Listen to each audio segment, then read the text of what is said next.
સુરતના વીટ રોડ સ્થિત આવેલા નાસીનગરનો ડિમોલેશનનો મામલો હવે ઉગ્ર બની રહ્યો છે। તેને લઈને સુરત શહેર કોંગ્રેસના આગેવાનો આગે આવ્યા છે।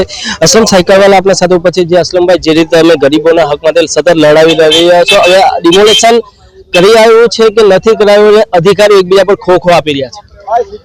30 મે અને 1 જૂનના રોજ જે ડિમોલિશન થયું નાસીનગરનું દિવસના અજવાળે થયું ને એ ડિમોલિશન કરવા માટે કોઈ પાકિસ્તાનથી આતંકવાદી આવ્યા નથી, કોઈ ચંબલના ડાકુ આવ્યા નથી। કોની નિગરાણીમાં થયું? સુરત શહેર એસઓજી પોલીસ અને સુરત મહાનગરપાલિકાના જવાબદાર કાર્યપાલક ઇજનેરો, ડેપ્યુટી ઇજનેર અને આસિસ્ટન્ટ ઇજનેર કક્ષાના જે અધિકારી એમની હાજરીમાં થયું છે। અમે શરૂઆતથી આ રજૂઆતો કરીએ છીએ। જ્યારે સુરત મહાનગરપાલિકાના નફટ બેશરમ તંત્ર એમ જવાબ આપ્યો મીડિયાને, ચૂંટાયેલા જનપ્રતિનિધિઓને કે આ મહાનગરપાલિકા ડિમોલિશન નથી કર્યું, આજે અમારે ન છૂટકે એમના કર્મચારી અધિકારીઓ સ્થળ પર હાજર રહીને એમ કહે છે કે અમારા અધિકારીઓ તો રોડ માપણી કરવા ગયા હતા, પરંતુ ચાલુ ડિમોલિશનમાં ગરીબોના ઘરોને ટાર્ગેટ કરીને એમને જેસીબી મશીન, પોકલેન મશીનના ચાલકો અને જે શ્રીરામ એજન્સી જે સેન્ટ્રલ ઝોનનો ઇજારદાર છે, જે ડિમોલિશનનું કામ કરે છે, એની ટીમને ડાયરેક્શન આપીને, માર્ગદર્શન આપીને ઘરો તોડાવ્યા છે। અને એક રીતની લીટરલી દિન દાડે આ લોકોએ માફિયાગીરી કરી છે, સોપારી ફોડી છે, કટકી કરી છે, કરોડો રૂપિયાનો ભ્રષ્ટાચાર। એના પુરાવા આજે 50 જેટલા વિડીયો મેં સુરત મહાનગરપાલિકાના કમિશનર નાગરાજનજીને મોકલેલા છે। અમારી રજૂઆત છે કે આવા ભ્રષ્ટ અધિકારીઓ જયરામ જીવનરામજી વાલા, સુજલ પ્રજાપતિ, અર્પણ પરમાર, નરેશ ગલચર, મોની ગઢિયા, જેનિસ પટેલ, ઋષિકેશ પટેલ ને એમની સાથેના ટી અને સુપરવાઇઝરોને તાત્કાલિક સસ્પેન્ડ કરો। તમે ના કરતા હો તો એ સ્પષ્ટ છે કે આ કોલસાની દલાલીમાં મ્યુનિસિપલ કમિશનરે પણ હાથ કાળા કર્યા છે।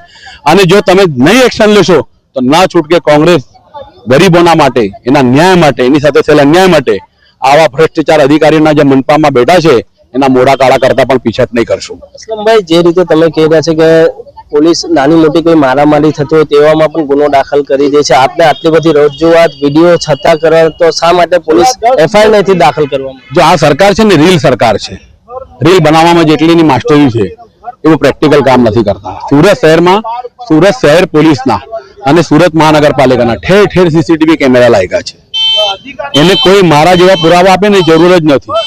એની પોતાની પાસે એટલા બધા પુરાવા છે કે એને ખબર પડી જાય કે એનો કયો અધિકારીએ શું કાળું કરીને આવ્યો છે। એટલે પોલીસ તંત્ર હોય કે મહાનગરપાલિકા તંત્ર, જો તમે ભ્રષ્ટાચારી નથી, તમે સાચા છો, તમારા કર્મચારીઓ સાચી ફરજ નિભાવવા ગયા તો એને સન્માન કરો, એને તમે પ્રમોશન આપો। અને ભ્રષ્ટાચાર કર્યું, ખોટું કર્યું, 10 દિવસથી તમે મગનું નામ મરી પાડતા નથી, મૌન ધારણ કરીને બેઠા છે, તો આવા ભ્રષ્ટાચારી અધિકારી પર તાત્કાલિક કાયદેસર કાર્યવાહી કરો। અસલમભાઈ, છેલ્લો સવાલ, અધિકારી તમે વિડીયો બતાવ્યો છે, વાત કરી, આમથી ઉપલા કોઈ અધિકારીઓથી દબાઈ રહ્યા છે શું કમિશનર કે પોલીસ કમિશનર? 100% જો પોલીસ કમિશનર શ્રી અને મ્યુનિસિપલ કમિશનર શ્રી આમાં મગનું નામ મરી પાડતા નથી, દૂતરાજ બની ગયા છે, મૌન ધારણ કરીને બેઠા છે, કઈ બોલતા નથી, એટલે એમના ઉપર કોઈ એવો સુપર પાવર રાજકીય આશી દબાણ હોવું જ જોઈએ કે જે બોલતા નથી। અમે એક જ વાત કરીએ, દેશમાં બંધારણ છે, દેશના કાયદા છે, ગુજરાત સરકારના કાયદા છે, ને ઝૂંપડપટ્ટી ડિમોલિશન કરવા માટે કે કોઈના રહેવાસીનું ઘર હટાવવા માટે નરેન્દ્રભાઈ મોદી દેશના વડાપ્રધાન જ્યારે મુખ્યમંત્રી હતા ત્યારે એમને ઘણા કાયદાઓ બનાવ્યા છે। અમે અમારા ઘરના કાયદાનો અમલ કરવા નથી કહેતા, અમે એમ કહે છે કે જે એમને કાયદા બનાવ્યા છે એનો અમલ કરો અને ગરીબોને ન્યાય આપો।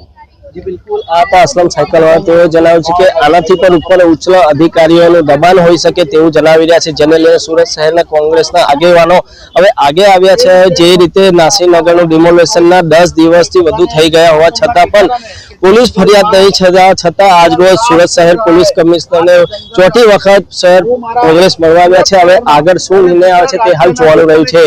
યુગ ટાઈમ્સ, ભરત બ્રહ્મભટ્ટ, સુરત।